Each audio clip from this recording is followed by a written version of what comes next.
Perfect. I can see the message on the screen. Great. Well, welcome, everyone. We were just saying we're at the finishing touches now, we hope we can say. We do have a complete draft report. Two very different charges and two very different responses, but we are in very different places also, as hopefully you can see through the draft response part that we especially wanted to focus on. But Christopher had put all the groups together too, so we have the whole report here. If you want to start looking at the part that is our charge today for the infant and toddler care, then we're starting on page 6. So if you wanted to follow along with that, I think it's really, unless you really need it too small to put on the screen to share, I'd rather see your beautiful faces and have us just go through the pages, and we can stop and answer questions. We'll have lots of people here to do that from OEC who really were so instrumental in getting this work done. Never worked so hard, especially this past year, although we know it's always. So when we originally talked about our charge, we said there's a lot going on already in the state, we're happy to say, with dollars behind it.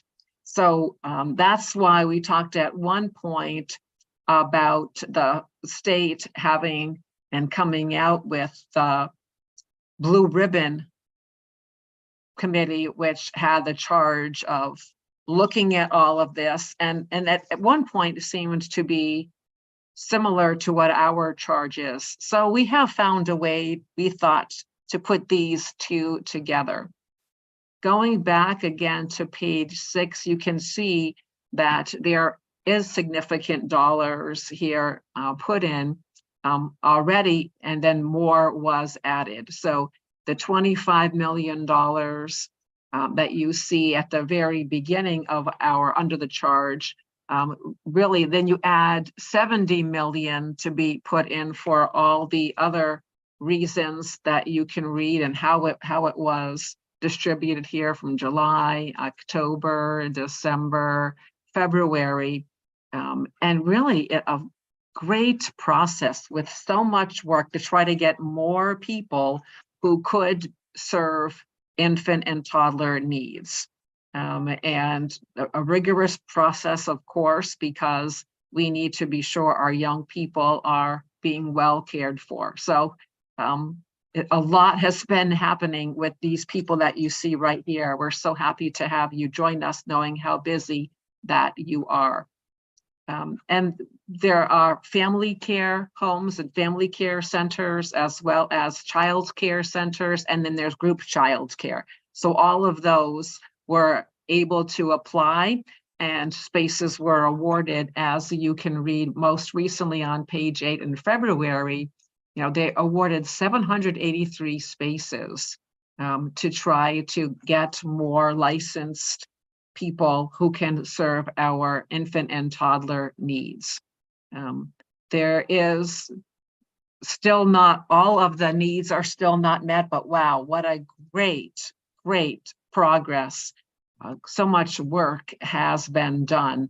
And then trying to keep these child care centers open, what they need, how to help them, and that with a very robust website and ways to offer support for all of these people.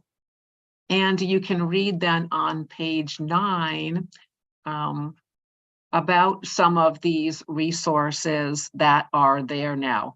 The basic training that's provided, and then also the manual with videos that are there, a series of sessions to try to help support having quality programs, and just a lot of professional learning. And you can see I was provided both in Spanish and English, and these are ongoing, these are available. So not only all of the work to try to get these people and get them certified and offer more infant and child care, but then how do we make sure these programs meet high standards that we expect? So a lot there was done. And then we had the Blue Ribbon panel that came in with a link there, so you can read more about them if you want to. And the work then, we seem to think, really does go right into what we are asked to do, to give these recommendations. Well, what better way than to look at what that Blue Ribbon panel is going to come up with? And I had said before that our deadlines are the same. So I couldn't just say, let's just put them in now for our report and they're all set, because they're still working on them. And as opposed to holding up our report, if we just say what their recommendations are, we are, virtually in support. It's the same bodies you have sitting right in front of you here who helped to make up that other report. And those are people who are right there in the field, who know what has to happen. And we did incorporate other things that we had heard. So the recommendations that we have, then you'll see on page 11, and there's really 4 to continue all of this so that we have the high quality child care, ideally for all children who need it there from birth to 5, that it's available. And we're well on the way, at least we're trying to get that direction. So not only do you need funding, you need people who are interested in doing this work also. And 32 then goes into, this came out at some of our meetings, to really be sure that children with disabilities are included, special education needs are met, because there's been some discussion of people in our group that because they need special care, that it really is harder for these providers, and maybe they need a little bit more. And maybe an idea would be to have a certain number of seats that are for these children, so that we are sure that they do have equal access. That is certainly an ongoing concern in our state, of equal access for all of our children, especially those children too who do have different needs. We mentioned all of the work that OEC is now doing. And the Office of Early Child Care they've had funding to offer these, but there's no additional support in their office. And if we are going to maintain ongoing and long-term, which is what we want to do, all of this high quality child care, then there need to be a few more bodies here who can help with this work, because it is a lot of work. And we want to be sure that they are getting that care that they deserve and that we want to offer. And then lastly, then was to review those, if we asked the legislature to do that, all of their recommendations from the Blue Ribbon panel, and try to implement those too, because we know they're going to, some of them could even be similar to what we just mentioned, but there's going to be so much more, because that committee had so many people who had just that one single focus. And they really, from what I keep reading, and everyone is sharing with me so well from OEC, and there's a lot of work there being done. And we did work on this as hand in hand as we could to try to make sure that everything there that they are wanting us to consider that we have. So before I ask for questions, I do want to ask anyone from OEC to offer anything, to correct anything that I said that's not correct, or to please, again, add anything that you want to what I just said about our work. Lena, I'll Maggie, jump in here. please. Sure. First of all, thank you for having us. I'm Elena Truworthy, Deputy Commissioner at the Office of Early Childhood. And I want to thank you, Dr. Roy, and everyone on this call for your leadership in this area and for doing this work. It's always so wonderful to have partners who are aligned in the thinking and who pull out and really highlight the areas of need that that we want to work in collaboration with to support the field. And so just a tremendous amount of work has gone into, the report that you all have created, and Also want to thank Jen Jones and Kim Paleska from the OEC, who really lead this work on the infant, toddler, and early care and education in general. And none of this work would happen without Maggie Adair, who makes sure that all of our legislation and partnerships and work with OPM and OTG, the Office of the Governor, happens as well. So, no, I mean, we're excited, right? We're excited to be able to walk in tandem, kind of step by step, and really see that, you know, what we've been hearing from the work of the Blue Ribbon Panel, which has been, you know, an enormous amount of outreach and feedback from the field, from both families and stakeholders and partners and providers and higher ed institutions and philanthropy, kind of you name it. We reached over 3,000 individuals to get feedback. And that plan has been very iterative, really has changed throughout as we heard feedback and incorporated that. And it's really great to see that the pieces that you're highlighting in the report are important pieces that the Blue Ribbon Panel is considering as well. So, you know, when we think about the field, we know that it's the lowest paying, you know, job out there. We're having a lot of trouble with staff turnover. And so compensation of the early care fields and teachers is front and center with the Blue Ribbon Panel's work.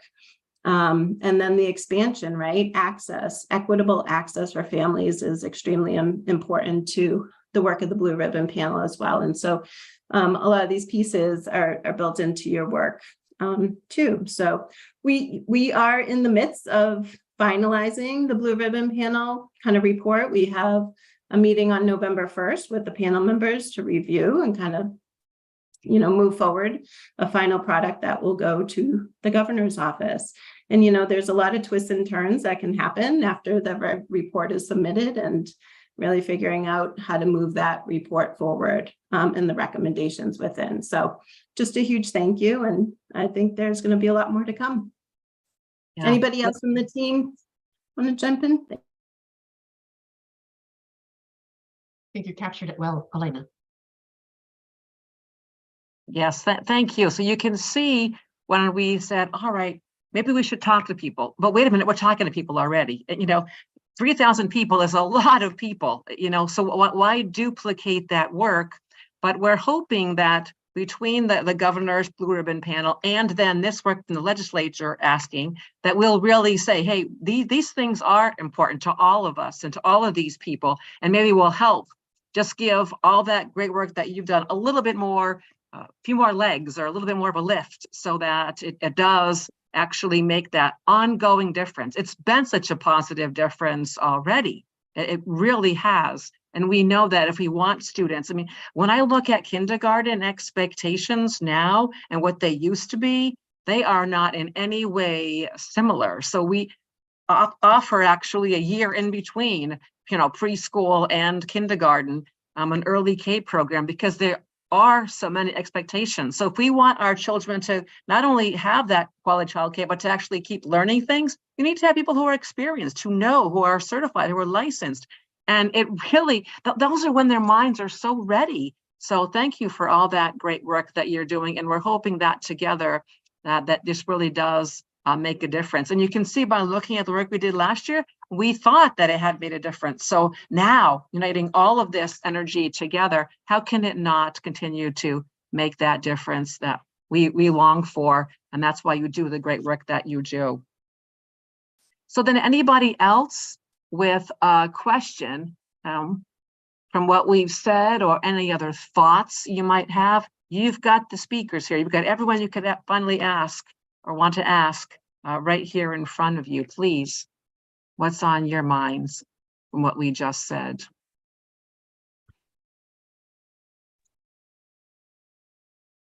I have a question.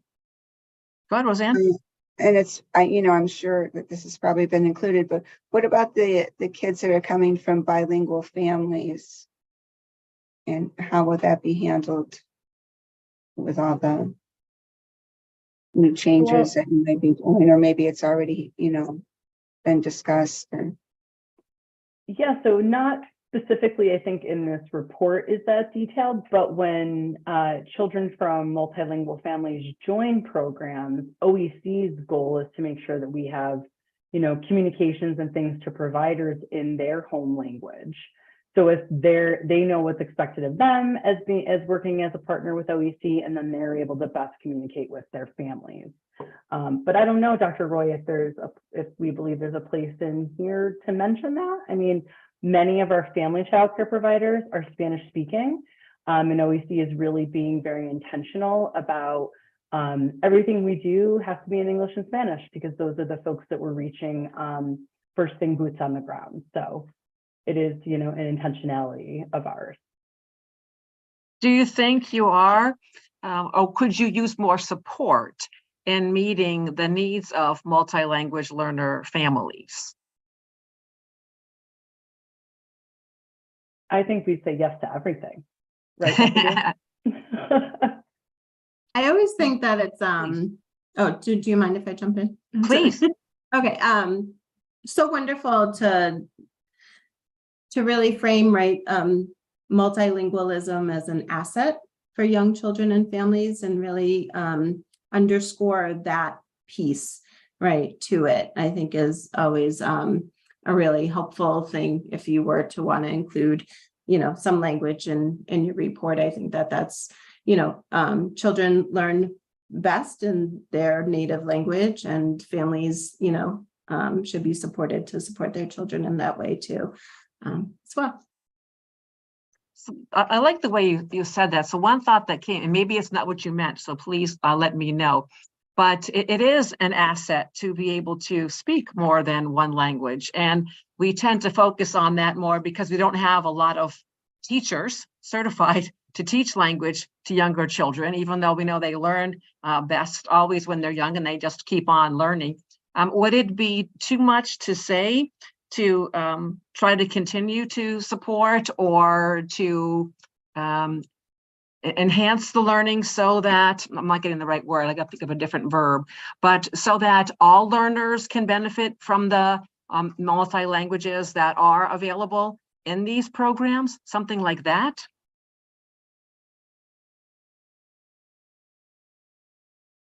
Is that too much, or just to say that they, you did say, Lanning, that they learn best in their native language, just make that the focus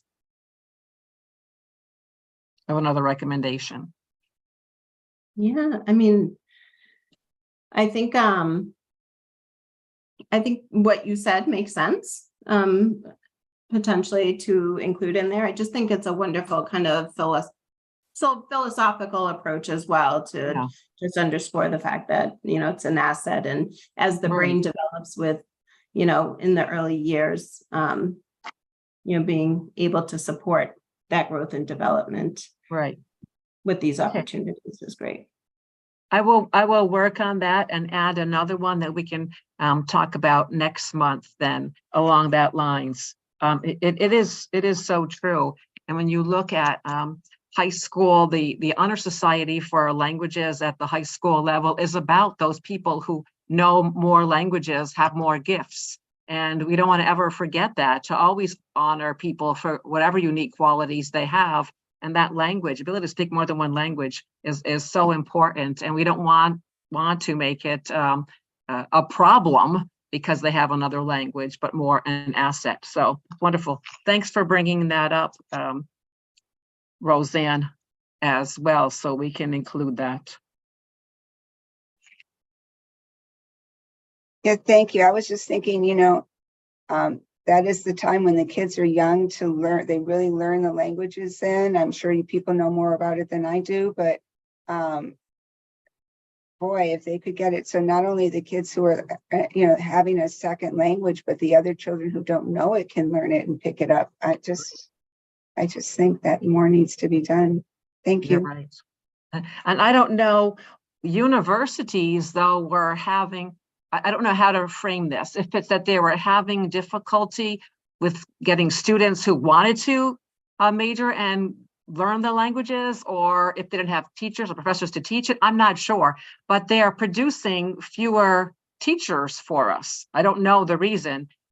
So I mean, that's what we need too. So it's almost like the same problem you're having in OEC in general, getting people who can teach the students and be with the students and lead the students. It's kind of the same thing with languages, and that's through all of public education, through K through 12. But why not bring it up then to see, keep it on the front burner? Yeah. Thank you.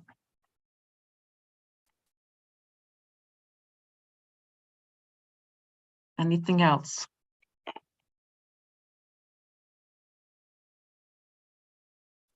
So I will send that recommendation, as I have been, to the committee in advance, so you can look at it again and be sure that's, you like the verbiage, want to support each other here, as you aptly stated, and then we'll be ready to share it at the next meeting then as part of this report. Does that sound fair? Okay, all right. Anything, Christopher, that you're thinking of? Well, two things. First, thanks to Christian and his colleagues, we were able to update the original 30 recommendations that this body had made 2 years ago. So if you scroll Right. to the Way down. latter, yeah, to the very last bit of the report, you can see the recommendations that we had originally made. And then if they're highlighted in green or if they're headed in green, those recommendations are ones that the legislature has taken action on. And we broke that down into action that they took in the 22 session and or the 23 session. And then the recommendations that are headed in gold are recommendations that the legislature still hasn't taken any action on. I think we should be pretty pleased because the legislature did take a lot of action on a lot of the recommendations that we had made 2 years ago. So basically what we just did was updated and indicated, what the legislature had done in response to each of those recommendations that we've made. And then again, if no action had been taken, we kept those highlighted in gold, just so that the legislators reading this document will see what work remains to be done.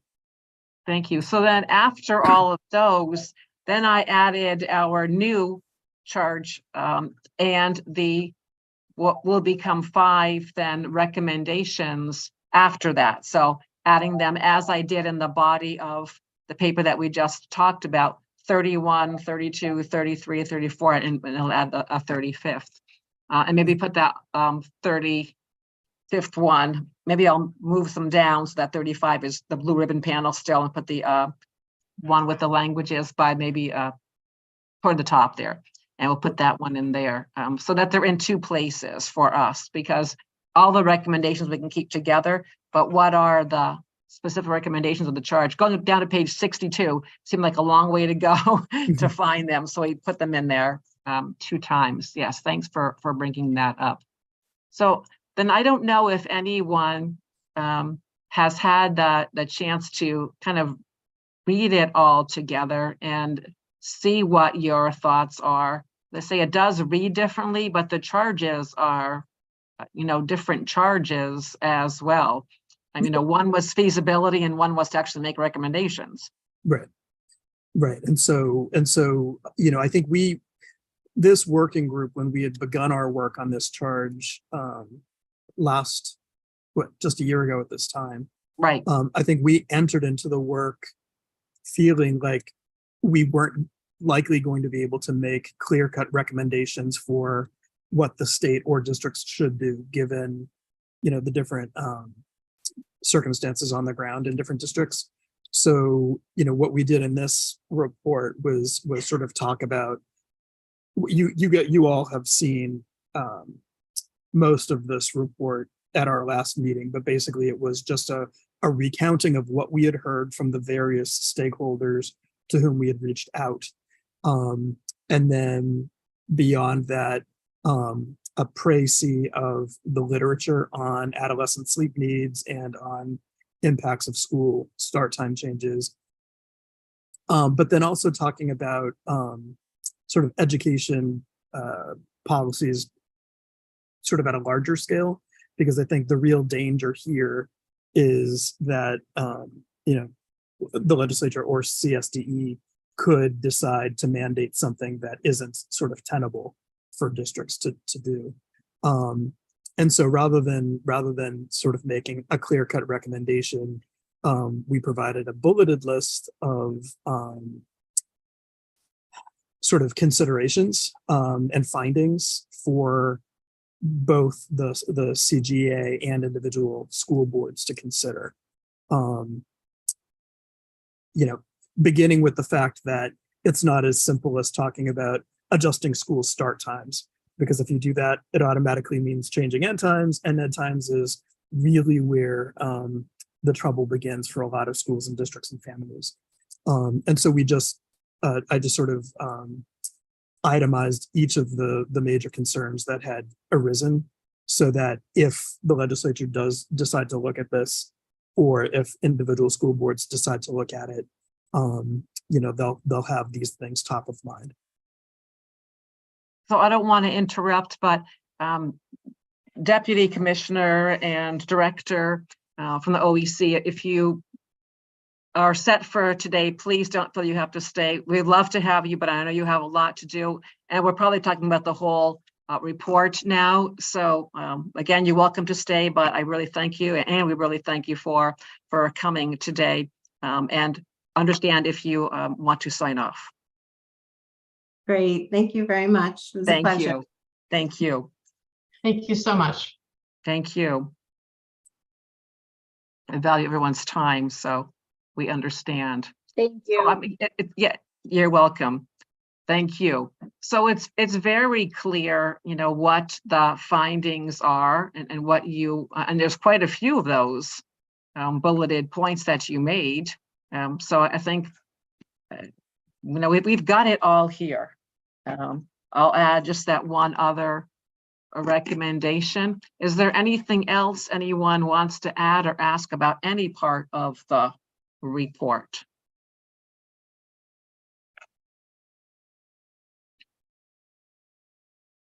It was a lot of work. Right, I A know. lot of work. I'm like, oh my God, it's 288 pages. I know. Or something like that. Right. Great job.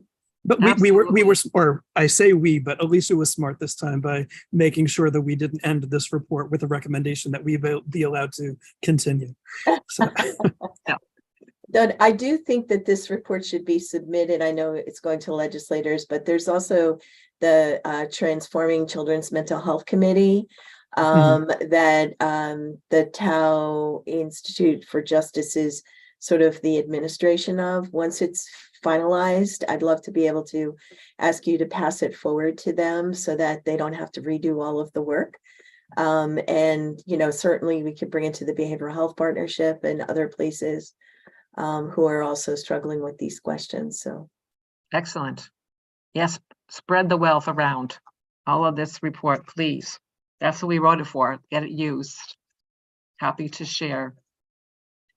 So I don't know if I am going too quickly here, but, and I didn't talk to you, Christopher, but I think we had talked about, you know, not meeting more than we need to. So I'm wondering if we want to say for the next meeting, we can look to vote on this report. And again, and I will highlight that one change so that people know what it is. Otherwise, the only change will be pagination or making certain that we have aligned so people know how to find the pieces, because that's not finished right now.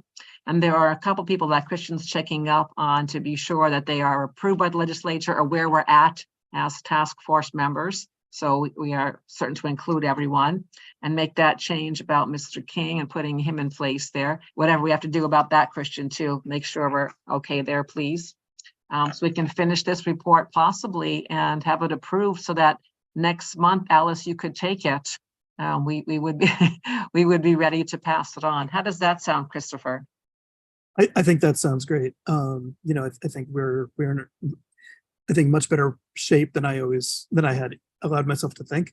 So I don't think we need to have the meeting in December. We'll just have the vote in November and then enjoy Thanksgiving. Right. And if Um, anything, go ahead, please, Alice. I'm sorry, just one recommendation. I know you're going to hate me on this, but when we did the Sandy Hook Commission, we actually put the recommendations all together in an addendum because they are blended in, page by page. And I don't Okay. know if that would be too hard to do, but it'd be a cut and paste job. But just to have the recommendations either, I think if I remember correctly, one of the drafts of we had them at the beginning and then the report after. So it could be before the legislation, the Senate Bill 2, sort of at the end, just so that someone can kind of look at all the recommendations together. So just a list of the recommendations themselves, but not any annotation. Yeah, we can do that. Actually, Well, it you have exists. annotation, you have the recommendation and then the descriptions underneath. So just kind of put that all together in one place. Okay. So with the annotation, so then would we also include then the bulleted list? I would say we should, right, from the first charge? We could do that. We could do all of the recommendations that are numbered and also put in the bulleted list as an addendum that has all of then in the entirety, all of our recommendations or next steps or Yeah, final ideas. Is that what you're thinking, Alice? yeah. What do you think, Christopher? Yeah, that's fine. Can do Yes. that. Yeah, you're right, because, and then we have so many other pieces that we don't want it to get, that's the most important part. What do I do next? You can go back and read on your own all the other information, but what really do we want to happen out of all of this work? Really needs to be clear and able to be pulled out quickly. Thank you.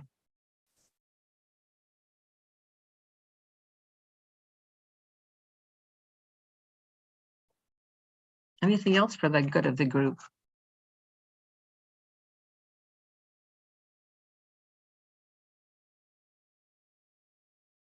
Really a lot to be proud of here. Hopefully we'll continue to make the strides that the first report did through the second. Well, already just having other groups who can look at it, that should make us all feel good that it's time well spent, can be used by more people. Yep. Anything else, Christian, that we need to know? You stayed with us, Christian. You promised us you would stay and you did. So happy to have you. You got to finish this report with us. Yes. We got one more month. You got to stay. All right. If nothing else, then I would say we can adjourn the meeting until next month, which is, let's see on that agenda. I think I wrote it. Yes. So I'll just put the next meeting as the last. I don't know if you have to do anything about that, Christian, yourself, to be sure people know there isn't one in December. We'll pull that off for upcoming meetings. And then November 20th, right before Thanksgiving, we'll have so much to be thankful for. I know, right? Great Right? work, you guys, compiling this. I was really pleased reading Right. through it, and I love the way you included the comments from the students directly. That was really, really powerful. Good. Yeah, I wanted to say thank you to both of the co-chairs too. And in terms of the piece that I worked on, I really liked the piece that was told about the inequities in Connecticut, and also about how sometimes the best thing to do is not to add, but to subtract. Absolutely. There was that, what was it, 5 or 7 years ago, there was one of those legislative groups that was the whole job, to reduce red tape. It was a whole reduce red tape committee. Remember that? If you've been around a while, that's great. So you're right. Sometimes less can be more. Excellent. Well, again, thank you all. And we will finish then next month. And it will pass it on then.